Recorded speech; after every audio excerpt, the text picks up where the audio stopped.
Kau bilang kau menang debat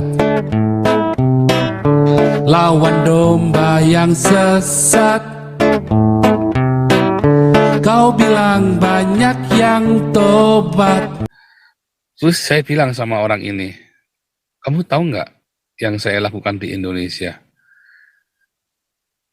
Kita memerangi roh Babel, roh Islam.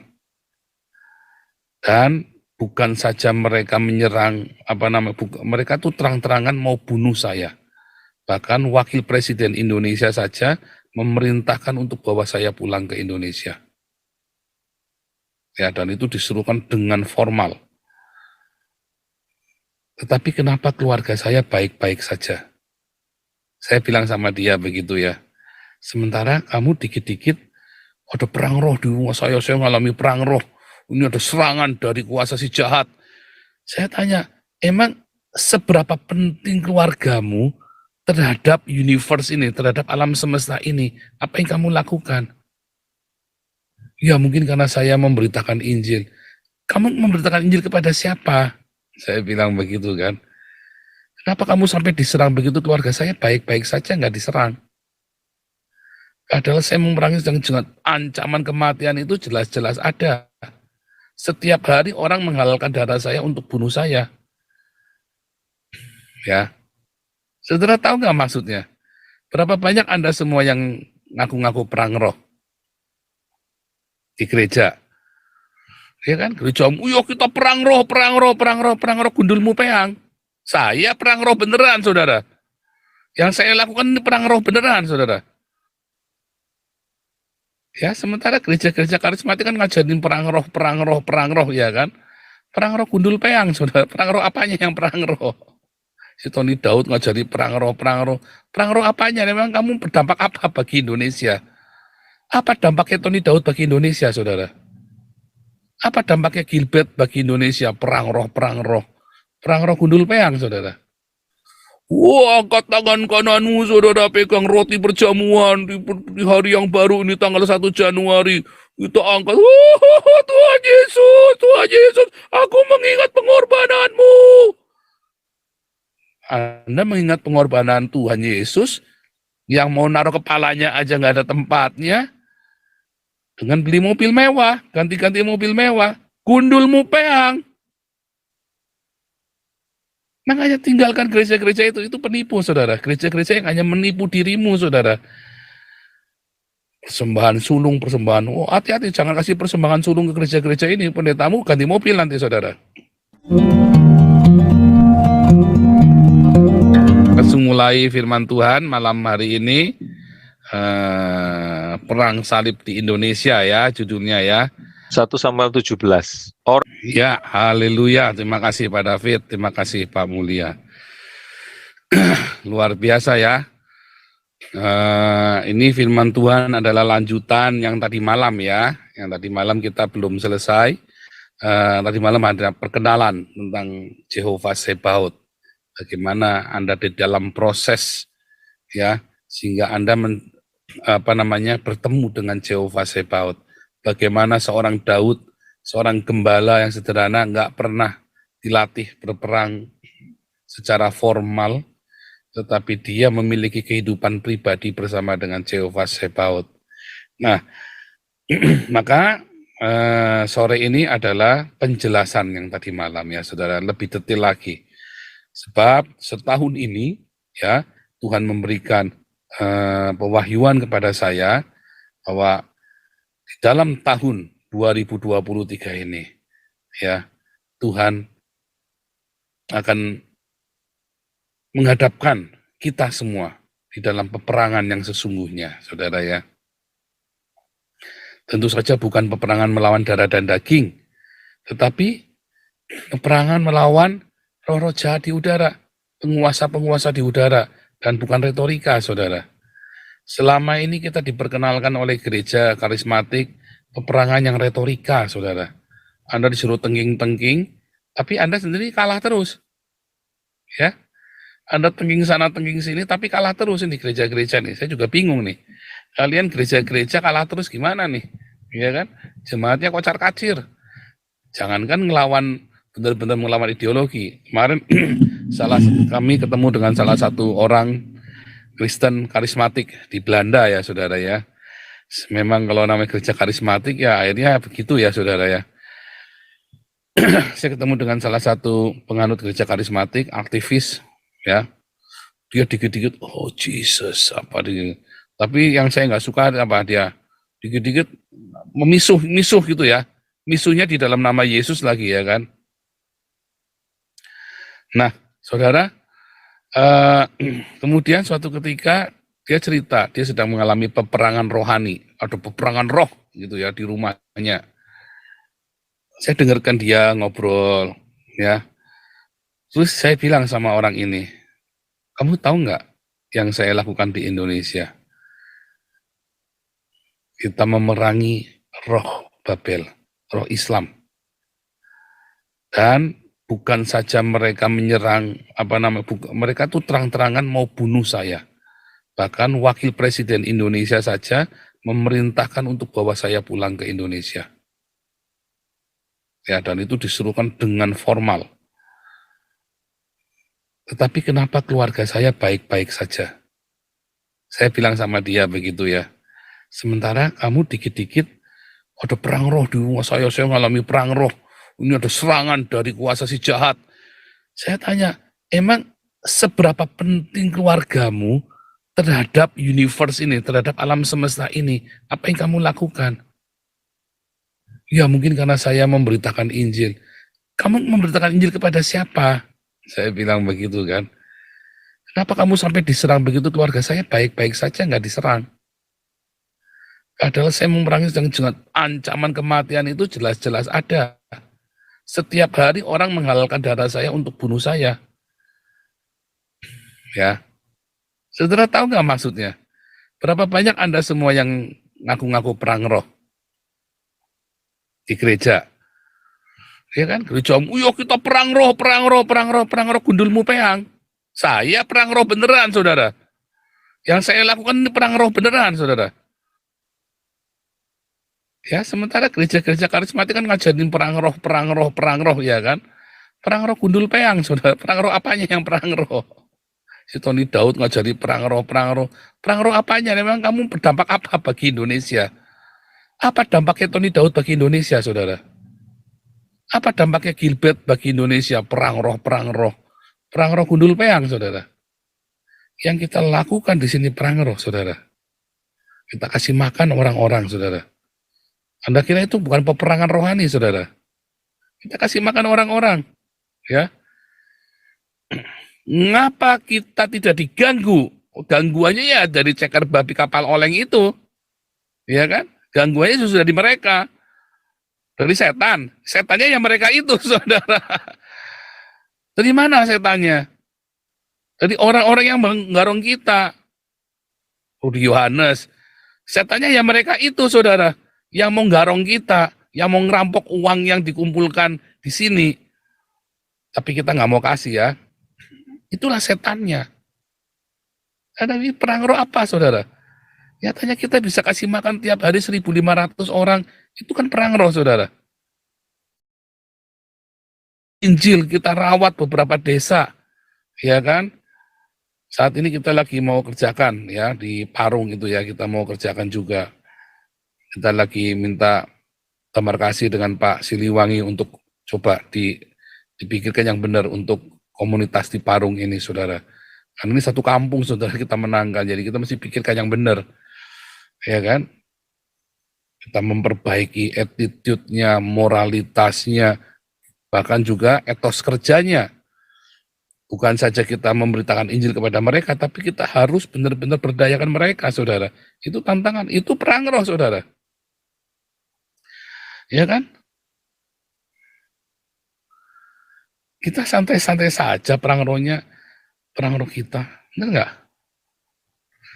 Tiap pagi kita berdoa. Mendoakan semua perang. Itu perang roh, saudara. Nggak pakai tenggang-tenging jejeritan sampai segala macam. Anda pikir yang dilakukan oleh Galarua itu bukan perang roh, saudara? Itu perang roh, saudara. Apakah kita mau melakukan perang salib kayak di Yerusalem? Ya kan, pasukan salib dikirim sampai bunuh-bunuhan dengan orang Islam.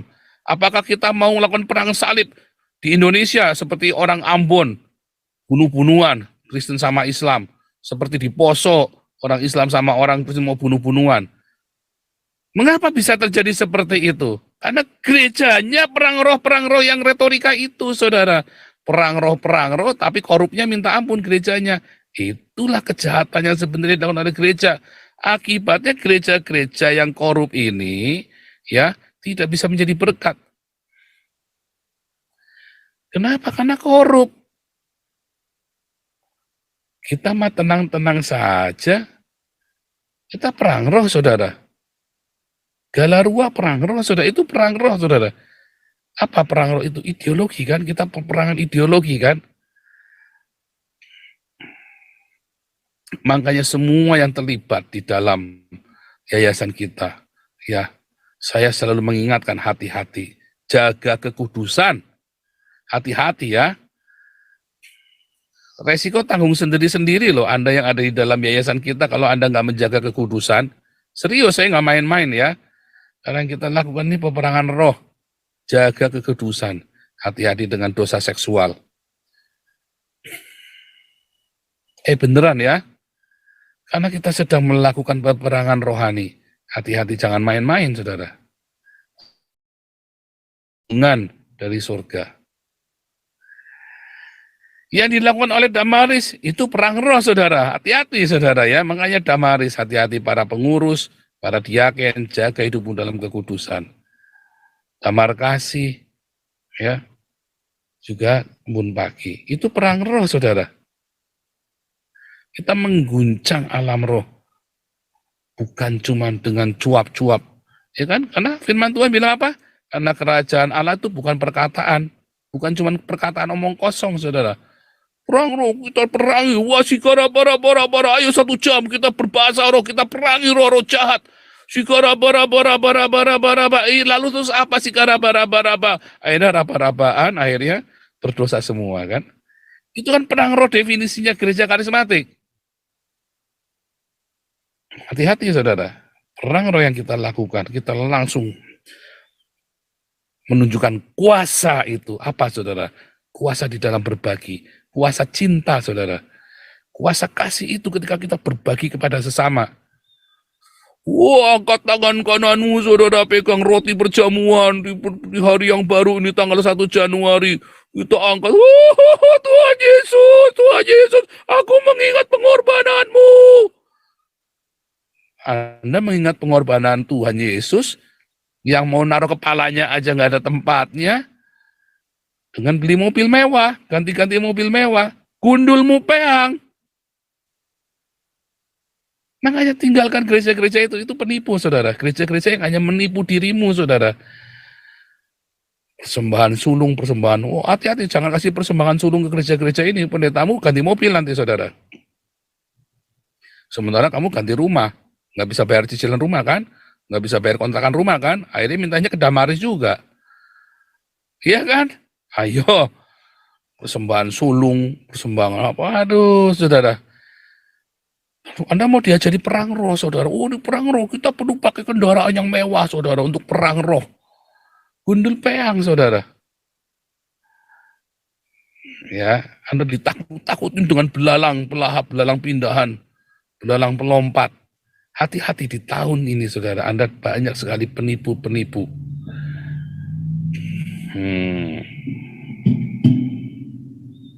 Saya share screen ya.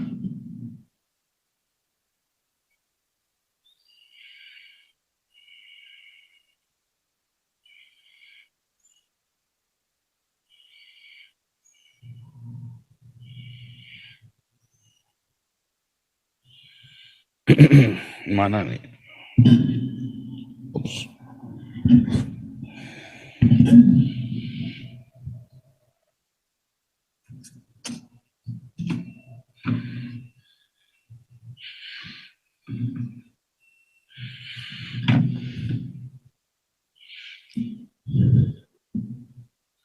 Sebentar ya, saya taruh di mana? Oh, ini.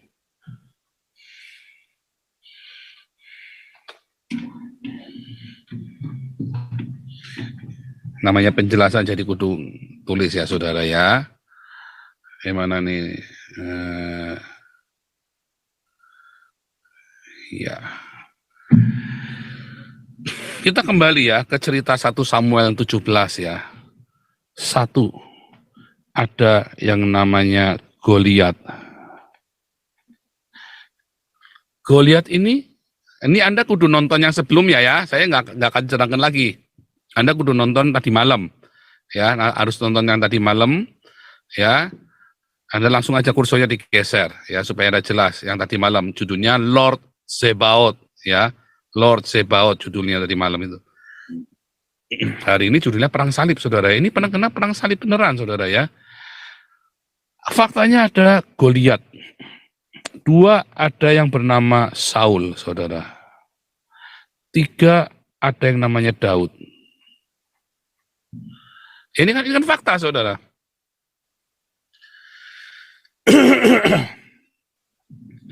Goliat ini ya, dia menantang. Siapa yang ditantang?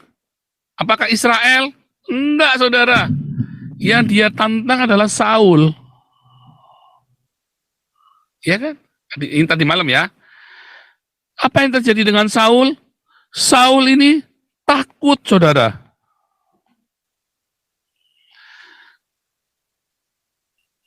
Tadi malam sudah saya jelaskan. Kalau Israel perang head to head, begitu kan, ngelawan Filistin, menang enggak? Kalah apa enggak? Menang atau kalah? Belum tahu, saudara. Tetapi begitu Goliatnya mati, ya, begitu Goliatnya mati, orang Israel lari ngejar orang Filistin, saudara. Menang, saudara. Iya kan? Anda kan baca kan di 1 Samuel 17 tadi. Begitu Goliat mati, masa gara-gara satu Goliat mati, orang Filistin kalah semua, diuber-uber sama orang Israel. Balik lagi saudara, sebenarnya Goliat itu menantang Saul, bukan menantang seluruh orang Israel. Karena mereka tahu mereka nggak akan menang saudara. Ya, Saulnya ketakutan. Lalu ketakutan itu disebarkan. Ya, tadi malam ya. Disebarkan ke seluruh umat. Ke seluruh rakyat. Dan itu yang terjadi di Indonesia. Pendeta-pendeta ketakutan. Di framing, saudara. Sehingga kalian perlu dijaga sama banser kan kalau Natalan kan. Kalau siang nutupin gereja, kalau malam jaga kalian. Anda mau terima mau enggak, itu faktanya saudara, itu terjadi. Ya kan, pendeta-pendeta di framing kan, ketakutan kan. Karena pendetanya takut, disebarkanlah ketakutan itu ke seluruh umat. Umat diajarkan, udahlah kamu di dalam saja, jadi domba yang ketakutan. Di dalam kandang saja, bukannya ke padang penggembalaan. Oh jangan ke padang penggembalaan, di kandang saja, baik-baik di sini ya, di kandang saja. Ya kan? Hari ini pendeta-pendeta membawa Anda, jemaat di dalam kandang. Anda makan rumput jerami kering, saudara. Sementara saya seorang gembala yang membawa Anda kemana? Ke padang rumput, saudara. Semua jemaat di dalam komunitas Hagios Internasional ini, kita bawa ke padang penggembalaan. Rumputnya hijau, airnya tenang. Ya, rumputnya hijau segar. Sementara jemaatnya Gilbert makan jerami kering, saudara. Ya, oh itu fakta. Anda di kandang saja. Oh itu ada domba dari kandang lain. Usir. Wah, kita nggak mau ambil dari kandang lain. Oh, malah ada yang mau ngambil dari kandang lain. Kalau perlu kandang lain diakuisisi sama dia, kandang-kandang lain, saudara. Ya kan? Itu fakta kan? Lalu disebarkan ketakutan. Udah di kandang saja. Loh Pak, itu domba-dombanya Nabi ke-26 di padang rumput hijau Pak. Di sana banyak serigala. Nah, di sana banyak serigala, di sana banyak singa, banyak beruang. Ya kan? Oh jangan ke padang rumput yang hijau. Di sana banyak singa, Banyak serigala, banyak beruang.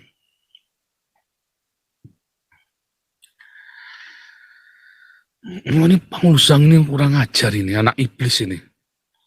Ngajari manas-manasin domba-domba saya. Ngajari domba-domba saya bikin nggak bener ini. Iya kan? Ada Saul yang ketakutan, ketakutannya itu disebarkan. Lalu ada Daud, saudara. Orang tidak jelas entah dari mana. Orang tidak jelas ini, saudara. Ya, dia pergi ke padang penggembalaan.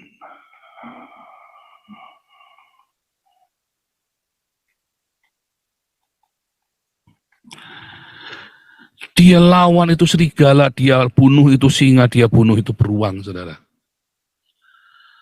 Dia bunuh itu serigala, dia bunuh itu singa, dia itu beruang loh, di padang penggembalaan. Ya, memang ada serigala, ada singa, ada beruang. Tapi dia bunuh semuanya itu, saudara. Domba-dombanya ngelihat nggak? Lihat, saudara. Domba-dombanya lihat. Tuhan adalah gembalaku, takkan kekurangan aku. Ya kan? Ia membaringkan aku di padang yang berumput hijau. Ia membimbingku ke air yang tenang, tapi banyak serigala, singa, dan ya kan? Sekalipun aku berjalan dalam lembah kekelaman.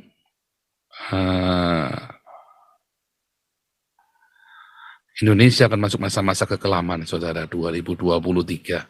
Karena gereja malas. Gereja takut, saudara. Di framing. Tapi Anda jangan takut di dalam lembah kekelaman itu. Karena gembalamu bukan saya, gembalamu adalah Jehovah Sebaot. Jangan takut, saudara. Anda sudah bersama-sama dengan saya selama 2 tahun ini melawan serigala, singa, dan beruang. Kita masuk dalam padang penggembalaan, padang rumput yang hijau. Ya, Anda sudah mendapatkan padang rumput hijau, saudara. Padang penggembalaan, ya. Padang rumput hijau.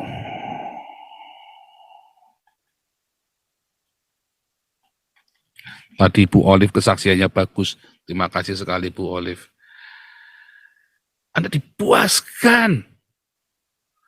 Anda melihat inilah kehidupan seorang Kristen yang sesungguhnya ketika kita berbagi sesama jemaat yang miskin. Kita cari siapa yang membutuhkan, ayo kita kumpulin uang, ayo kita kumpulin makanan. Itu yang kita lakukan dalam komunitas Embun Pagi Hagios ini, saudara. Padang rumput yang hijau, saudara. Kemarin Purianti. Iya, kan nanti kalau ibarat domba kan harus dikasih rumput. Saya bilang di Parung banyak rumput, cari sendiri-sendiri. Bercanda ya Purianti ya. Purianti ketawa terbahak-bahak Puriantinya. Di Parung kan banyak rumput. Bercanda ya, tapi kita tetap perhatikan ya komunitas. Oh, itu menjadi tanggung jawab Anda dan saya, saudara, ketika kita memenangkan jiwa. Ketika Anda menangkan jiwa, ya Anda harus rawat lahir batin, saudara. Beneran, saudara ya. Dan kita harus rawat. Itu tugas kita untuk merawat, saudara. Makanya kita mengutus Damar Kasih dengan Pak Siliwangi. Kamu urus yang benar. Nah, tapi kalau domba-dombanya aja nggak nurut, kita sudah kasih utusan, terus domba-dombanya mau ngatur-ngatur, saya nggak mau makan rumput, saya mau makannya pizza. Ya karepmu, makan cari sendiri. Kita cuma bisa ngasih rumput. Kan begitu, saudara ya. Ya jangan ngatur-ngatur kita ya, maksudnya diatur sama-sama kooperatif. Disesuaikan dengan keuangan, disesuaikan dengan kebutuhan, disesuaikan dengan pertumbuhan rohani. Semua harus berjalan bersama-sama. Kalau enggak bisa, harus jalan bareng semuanya. Kita kemarin sudah bikin ini ya diakonia kita, jemaat Parung waktu masih sedikit. Sekarang jemaat komunitas Parung makin besar, saudara. Ya, dan kita utus Pak Siliwangi dengan Pak Alex ya, Damar Kasih. Itulah padang penggembala. Kita memang ada padang penggembala di sana, ada serigala, ada singa, ada beruang. Dan setiap hari selama 2 tahun Anda melihat serigala, singa, dan beruang itu bersama dengan kita, saudara. Ya, dan sudah kita pukul, sudah kita binasakan serigala, singa, dan beruang itu. Ya kan? Seluruh ya, baik lewat Galarua, lewat Damaris, lewat Damarkasi. Wah, luar biasa, mengerikan. Kiprah kita itu mengerikan orang Islam, saudara. Tetapi sebenarnya apa yang kita lakukan secara general, Anda bisa adopsi secara pribadi. Lihat fitnahan-fitnahan yang luar biasa kepada kita, saudara. Ya, kapal oleng, ceker babi, ya kan, sang debitur. Wah, itu ngeri-ngeri, saudara ya, fitnahannya itu. Ngeri, saudara ya. Tetapi luar biasa kan, Tuhan percayakan terus dengan luar biasa.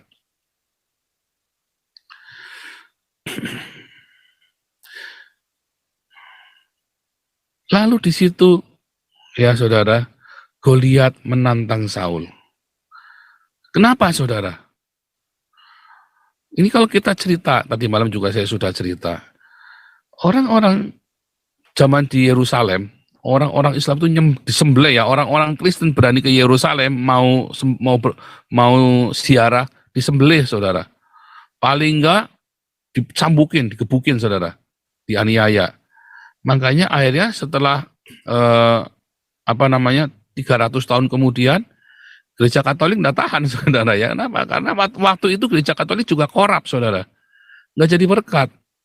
Akhirnya kirim pasukan salib, perang. Pakai pedang. Itu sama dengan di Ambon dan di Poso. Saya yakin dan percaya kalau gereja di Ambon dan di Poso waktu itu berdiakonia kepada semua orang, nggak akan ada perang, saudara. Kalau gereja di Indonesia mau berdiakonia dengan militan, nggak akan, saudara. Anda mengalami akan masa kekelaman di tahun 2023 ini. Masalahnya kalian nggak bertobat, malah tambah kenceng pegang duitnya, malah Anda tambah menggila. Ya kan? Ngajarin perpuluhannya tambah edan-edanan, saudara. Nggak Rubin Adi, nggak Gilbert, ya kan? Nggak pendeta-pendeta yang lain, nggak Petrus Hadi. Tambah edan ngajari perpuluhannya, saudara. Salah Anda harus peliharakan, Anda harus memberi kepada Tuhan dulu, baru merawat orang tua. Goblok ini pendeta. Malah bukannya tambah tobat, malah tambah ngedan, saudara. Orang tuamu tidak dirawat, malah pendetamu dirawat, kan goblok. Anda kudu ngerawat orang tuamu, Anda kudu ngerawat orang-orang miskin ini. Pendetamu sudah punya Ferrari, ngapain dirawat lagi? Pendetamu sudah pakai Alphard. Kalau dia tidak bisa makan, jual Alphardnya, sudah dapat makan. Alphard itu kalau dijual bekasnya juga 400 juta masih. 400 juta kurang buat setahun makan dia. Kelewatan, saudara. 400 juta itu bisa buat makan 5 tahun, saudara. Ya kan? Makanya tinggalkan gereja-gereja itu. Gara-gara gereja-gereja itu kalian Indonesia mengalami masa kekelaman seperti seperti Saul dengan orang Israel yang ditakut-takuti sama Goliat. Persis kondisinya. Ya. Persis, saudara, kondisinya. Pendeta Gilbert bukan singanya Indonesia. Pendeta Gilbert itu adalah Saulnya Indonesia. Dia ketakutan bersama dengan jemaatnya. Ya kan? Ketakutan, saudara, dengan jemaatnya, sembunyi dia. Asik-asikan ngebanyol di dalam, jadi lawakan, jadi badut di gerejanya. Ya kan, mendingan ngebadut kan, cerita yang lucu-lucu aja kan. Ketakutan. Memberitakan Injil juga kagak berani, berdiakonia juga kagak, saudara. Ya kan? Ini saya ceritanya Gilbert, ini artinya Gilbert itu bukan sebuah nama Gilbert, tapi seluruh pendeta yang macam dia. Ya. Dan justru kebanyakan itu duduk dari gereja Pentakosta Karismatik. Justru yang kebanyakan itu parahnya, saudara. Mengapa? Akhirnya Indonesia takluk, saudara. Masuk dalam kekelaman. Dan bersyukur ya, di Alkitab tidak ajarkan kita untuk menumpahkan darah. Coba kalau orang Kristen ngelawan, saudara, orang Kristen yang ngelawan.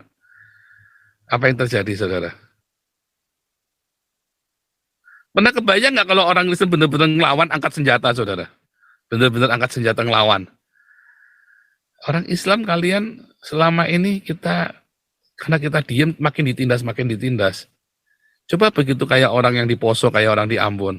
Apa nggak sama-sama habis kita, nggak sama-sama hancur? Ya kan? Apakah kalian menang? Belum tentu loh. Sudah terbukti kan? Tadi malam juga sudah saya ceritakan. Belanda yang besarnya hanya 1/20 Indonesia saja, ya bisa taklukkan Indonesia 400 tahun loh. 350 tahun lebih kan? Hampir 400 tahun. Kalian bisa menang. Sampai dengan hari ini semua negara Islam ada di bawah kekuasaan orang-orang kafir, saudara. Di bawah penaklukan orang kafir. Polisinya semua kudu ngikutin negara kafir, saudara.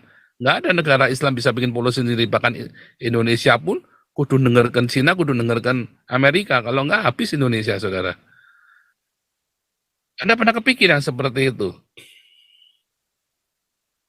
Anda mau bikin lagi, mau bikin rusuh lagi di Indonesia.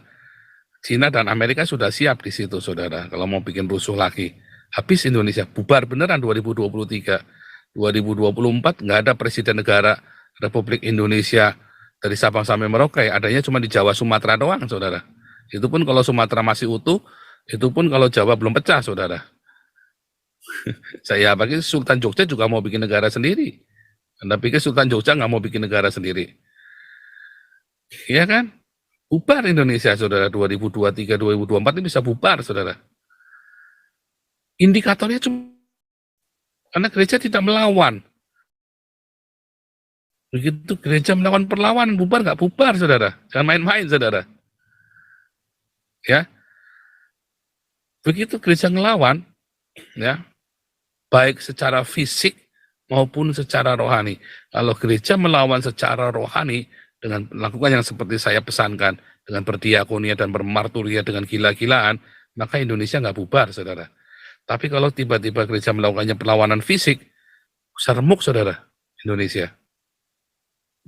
Seremuk, saudara. Kita balik ya. Nah, lalu apa masalah dan bagaimana, saudara? Bagaimana kita mengatasinya? Goliat, siapa yang ditantang Goliat? Saul, saudara, person. Pemimpinnya, para pemimpin. Ya, Goliat masalah-masalah dalam hidupmu. Ya, dia itu nantang kamu, saudara. Person. Bukan menantang jemaat, nggak berani, saudara. Ya, karena mereka tahu, iblis tahu, dia tidak punya kekuatan melawan orang Kristen. Maka yang ditantang adalah personnya, saudara. Dengan melakukan intimidasi. Ya kan? Anda diintimidasi. Diintimidasi dengan apa? Dengan masa lalumu, diintimidasi dengan kegagalanmu, diintimidasi dengan segala macam ketakutan-ketakutan. Yang Anda sendiri belum nyoba kan, lawan kan? Anda belum melangkah kan? Mau diakonia takut, mau ini takut, mau dibaptis takut. Masih ada yang mau dibaptis takut, coba bayangin. Masih mau Anda beriman takut. Anda masih minta pertolongan jenderal ini, jenderal itu. Anda masih minta pertolongan sama ormas ini, ormas itu. Anda minta pertolongan, ya kan? Goliat dalam hidupmu apa? Masalah ekonomi kah? Masalah apa lagi? Rumah tanggamu, ketergantungan obat, atau penyakit yang mematikan. Apa Goliat dalam hidupmu? Itu menantang kamu, challenge, saudara. Kenapa takut? Kalau Anda takut mati, saudara. Kalau Anda takut mati, kenapa nggak punya cinta? Oh, saya takut, saya nggak takut dengan diri saya sendiri. Tapi nanti kalau saya mati, bagaimana dengan keluarga saya? Bagaimana? Kekhawatiranmu terlalu banyak. Dan Anda nggak berani melangkah, terlalu banyak resikonya. Coba kalau Anda tidak punya rasa takut, bagaimana cara menghalau rasa takut itu, saudara? Kita harus belajar sama Daud. Goliat itu adalah tantangan, penyakit, perekonomian, apalagi. Apa masalah itu? Sebut yang paling mengerikan dalam hidupmu, yang menantang hidupmu, saudara.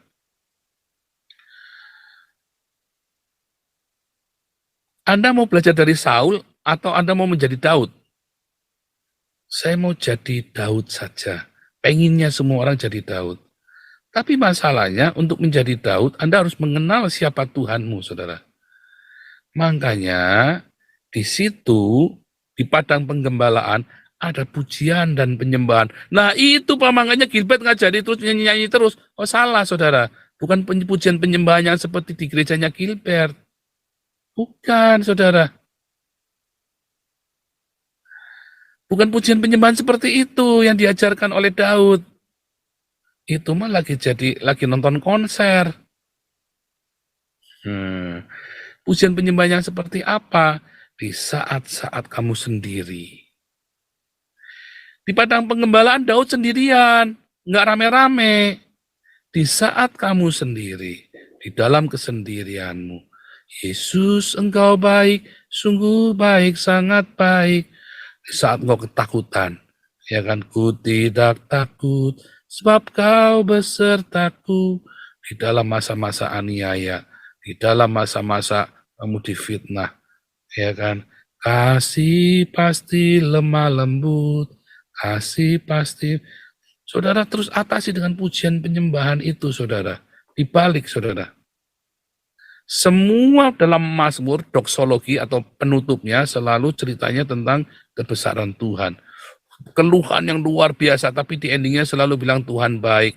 Tetapi ada keperkasaan Tuhan, ada pertolongan. Selalu ceritanya tentang kedahsyatan Tuhan, bukan dengan keputusasaan.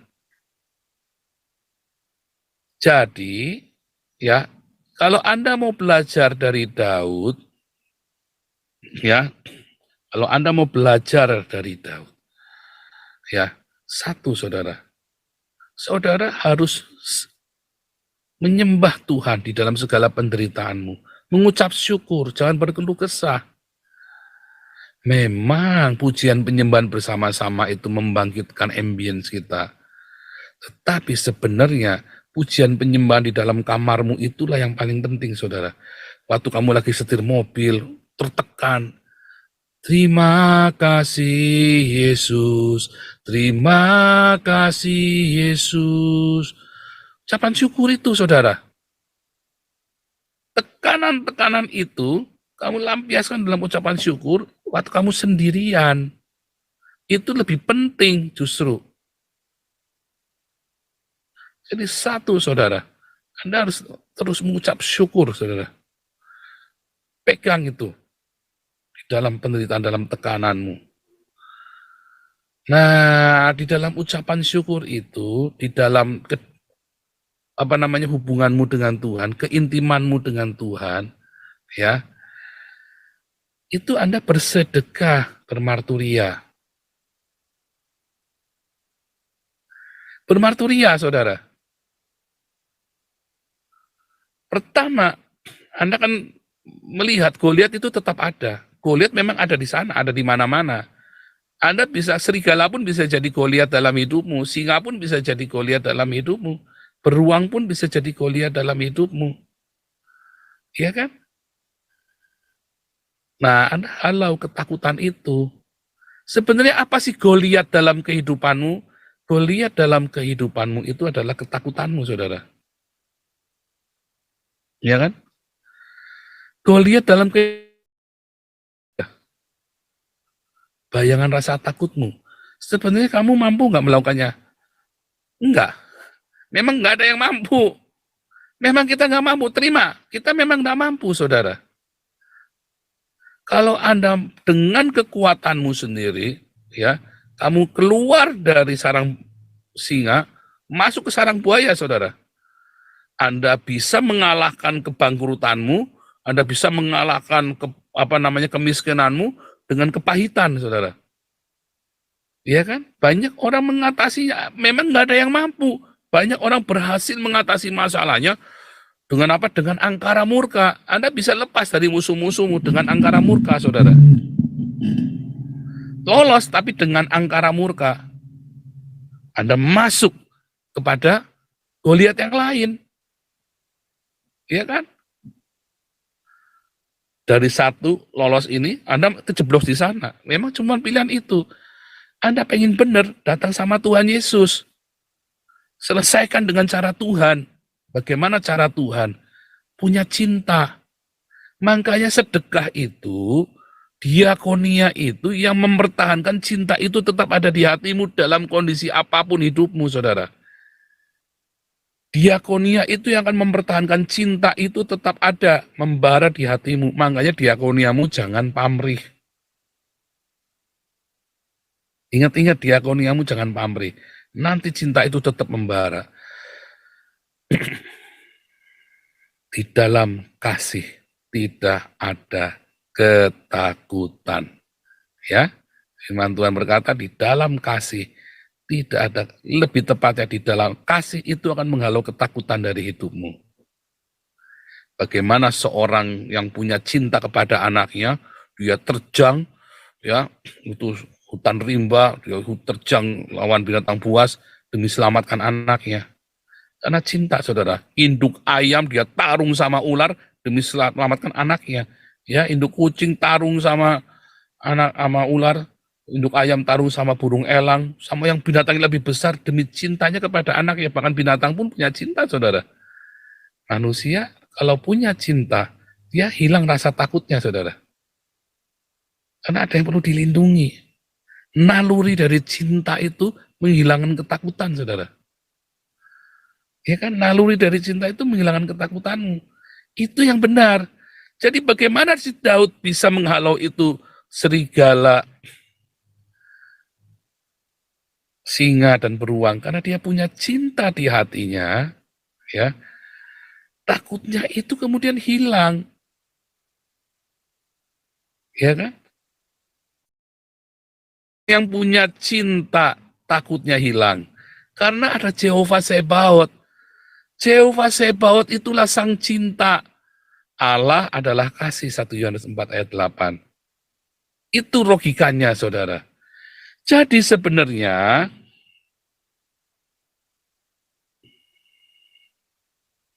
ini ya adalah bagian dari ketakutanmu, saudara. Ini adalah bagian dari ketakutanmu, roh intimidasi dalam hidupmu.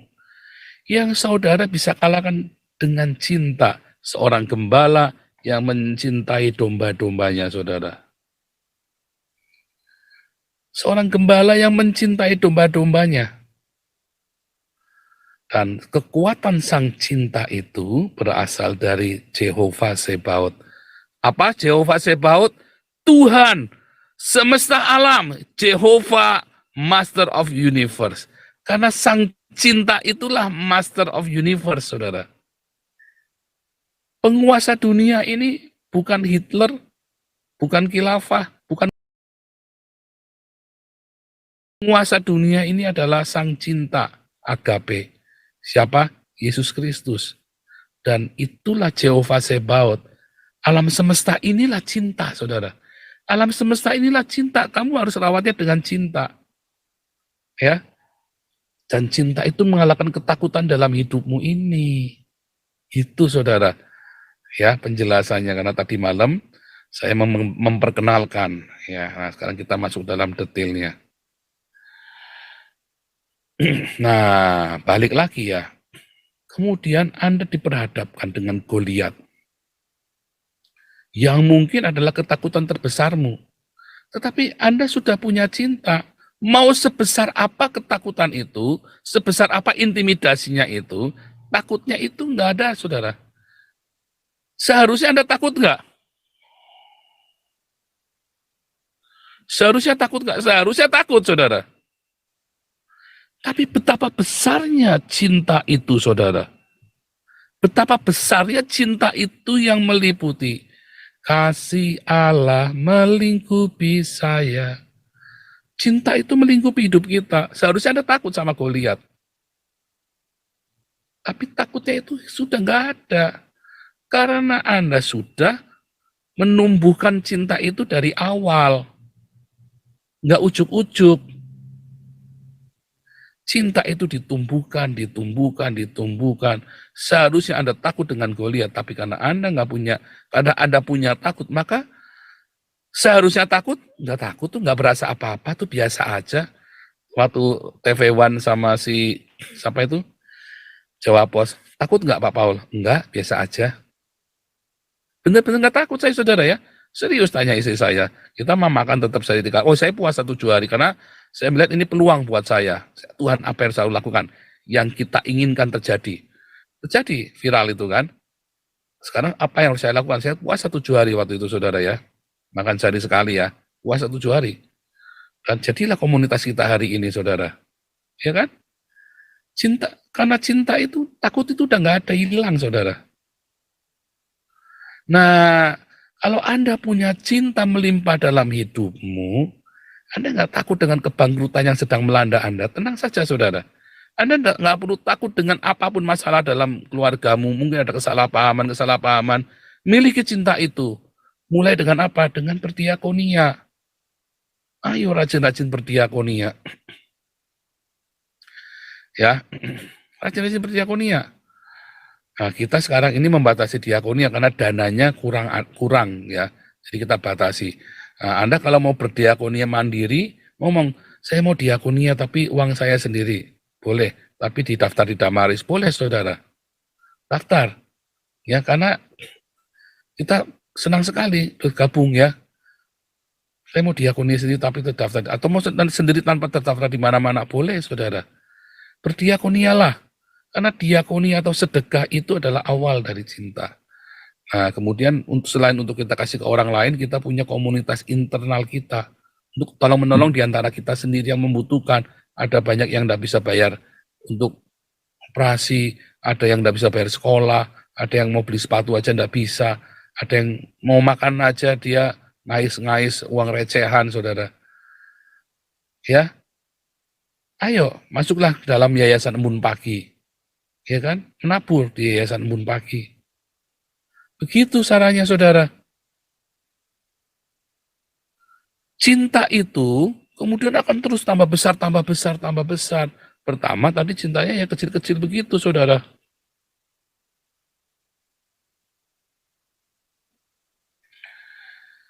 Ya kan, mengalahkan ketakutan.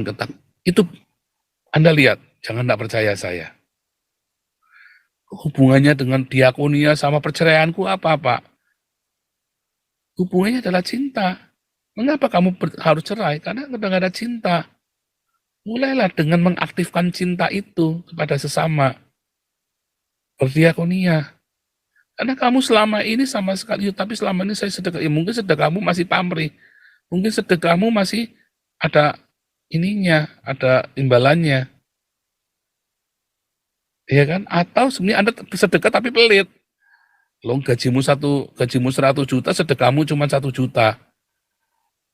Iya kan? Lawang gereja malakin kamu 10% kamu nurut. Walaupun lu 100 juta, emang Anda mau habiskan semua 100 juta itu? Itu saudara ya. Jadi begitu caranya membangkitkan. Nah, di dalam medan perang itu saudara, benar-benar terjadi, sudah nggak ada takutnya. Anda mau kena sakit apapun yang mematikan, dokter bilang vonis, ya kan? Wah, vonisnya 3 bulan lagi mati. Haleluya. Anda punya cinta. Gunakan kesempatan 3 bulan ini untuk rekonsiliasi dengan semua orang. Ingat-ingat siapa saja, rekonsiliasi saudara. Kan sudah divonis, sudah tahu kapan mau matinya kira-kira kan 3 bulan lagi. Haleluya. Aku nggak takut. Ya karena kan sudah punya cinta. Mami saya nggak takut mati, papi saya nggak takut mati karena punya cinta mereka. Rekonsiliasi dengan semua orang. Ya saudara. Kalau divonis mati, malah Anda siap-siap gunakan waktu yang ada, segala rekonsiliasi, nikmati saat-saat bersama dengan cinta. Tapi kadang-kadang kalau sudah rekonsiliasi, udah penuh dengan cinta melimpah begitu, malah sembuh ya saudara ya. Ya memang karena cinta itu menyembuhkan juga. Cinta itu juga menyembuhkan saudara. Ya kan? Tetapi kalaupun tetap harus mati, karena cinta itu melimpah, Anda nggak takut. Ada damai sejahtera, karena cinta itu yang akan mendatangkan damai sejahtera dalam hidupmu. Jadi siapakah Jehovah Sebaot? Yang cinta itulah Jehovah Sebaot. Yang Anda aktifkan mulai dari diakonia. Yang Anda mulai aktifkan dari mengampuni, saudara.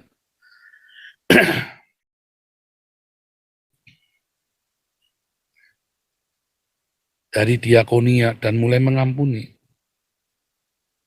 Dari situlah, saudara, Jehovah Sebaot itu makin berkuasa dalam hidupmu. Ya, ya. Nah, itu tadi ya, saudara ya. Kesimpulan apa, saudara? Lihat ya, ada Goliat. Ulangi lagi ya. Masih cerita yang sama. Goliat adalah roh intimidasi.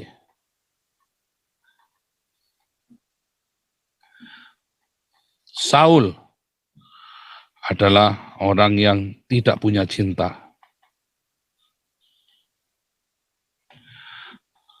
Daud melimpah dengan cinta.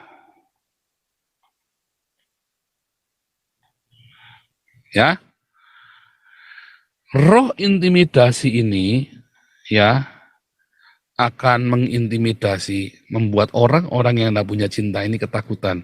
Jadi kalau sekarang ini ada roh intimidasi datang, iya kamu mati 3 bulan lagi, ayo kamu bangkrut, wah ini aku mau cerai, oh ini anakmu begini.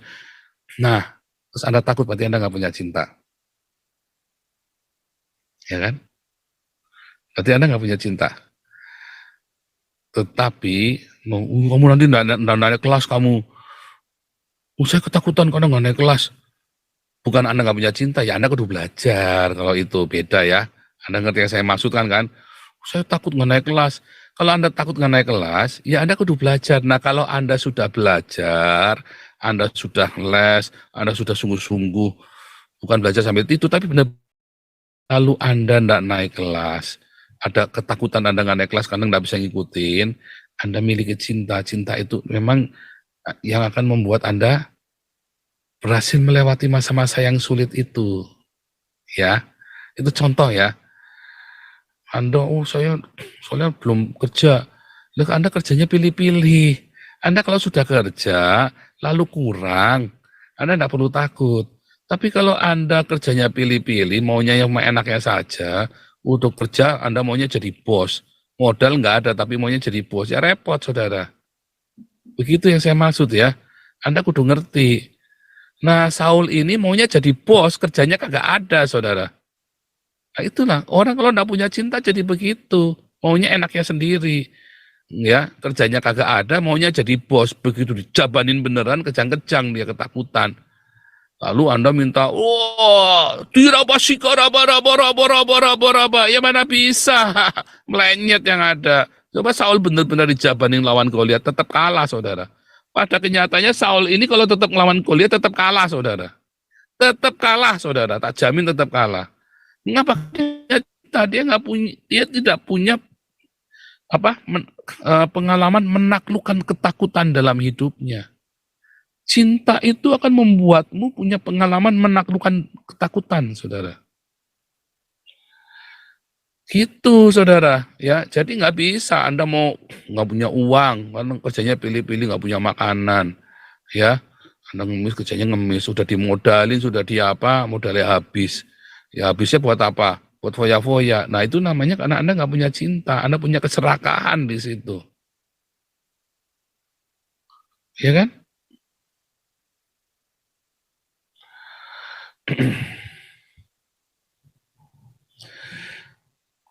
Daud melimpah dengan cinta.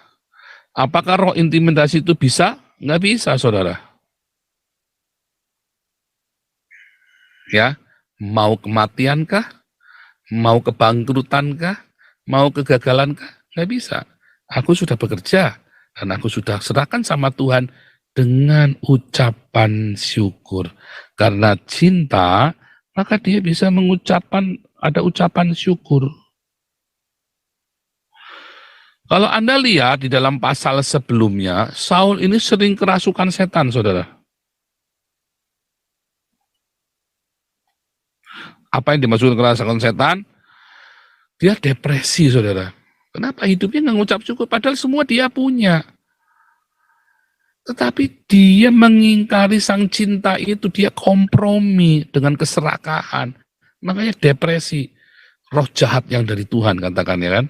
Ada roh jahat yang dari Tuhan. Nah itu mestinya apa? Karena dia mengkhianati sang cinta itu, saudara. Pendeta-pendeta yang serakah, makanya punya ketakutan. Mengapa pendeta-pendeta itu bisa punya ketakutan dan memframing jemaatnya? Karena pendeta-pendeta itu serakah, saudara. Diawali dari keserakahan.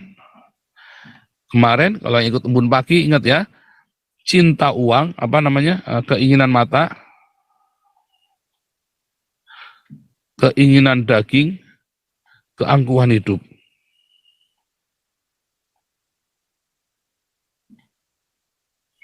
Ya kan? Membuat dia depresi. Dia hianati, saudara. Dia hianati perjanjian dengan Tuhan. Anda yang mengkhianati perjanjian dengan Tuhan, akhirnya Anda depresi. Tapi kalau Anda bersama dengan Tuhan selalu, ada kesetiaan di situ, ada, ya kan? Anda melimpah dengan cinta, ya ada ucapan syukur di sana, divonis sakit sama dokter. Yesus engkau baik, sungguh baik, sangat baik. Kok baik Pak, kamu sakit? Iya, kita tahu kapan matinya. Baik kan? Banyak orang nggak tahu kapan matinya kan? Susah nggak? Sedih nggak? Ya sedihnya kan nanti mau pisah sama anak istri, sama suami atau sama handai tolan. Tetapi kan jangan takut, Anda kan akan ketemu Tuhan. Persiapkan hidupmu baik-baik justru. Ya, dan itulah roh intimidasi dalam hidupmu yang berusaha menghancurkan persiapan-persiapan itu. Nah itulah Goliat yang akan mengacaukannya. Jangan, fokus. Ya, fokus dengan sang cinta. Makanya di saat-saat lagi sudah divonis, banyak melakukan cinta, saudara. Nanti hatimu tenang, hatimu damai, kamu akan rebut kembali. Karena kan roh intimidasi ini kan maunya menjajah.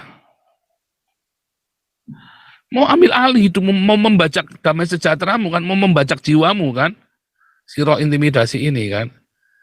Nah, makanya punya dengan diakonia tadi, nggak ada cara lain, saudara. Diakonia dengan kencang, saudara. Siapa saja Anda melihat orang yang dibutuhkan, cepat, saudara. Anda melihat orang-orang yang benar-benar membutuhkan pertolongan itu, makanya kita tampilkan ya orang-orang yang kemarin itu ya. Gitu, saudara ya. Itulah, saudara, melawan Goliat bersama dengan Jehovah Sebaot. Anda tidak perlu takut, saudara. Karena sang cinta itulah Jehovah Sebaot yang memberimu sayap kemarin ya. Sayap merpatinya tiba-tiba jadi sayap serafim, saudara. Sayap merpati yang lemah itu jadi sayap serafim. Roh Kudus yang kelihatannya lemah lembut itu menjadi gahar, saudara. Gagah perkasa.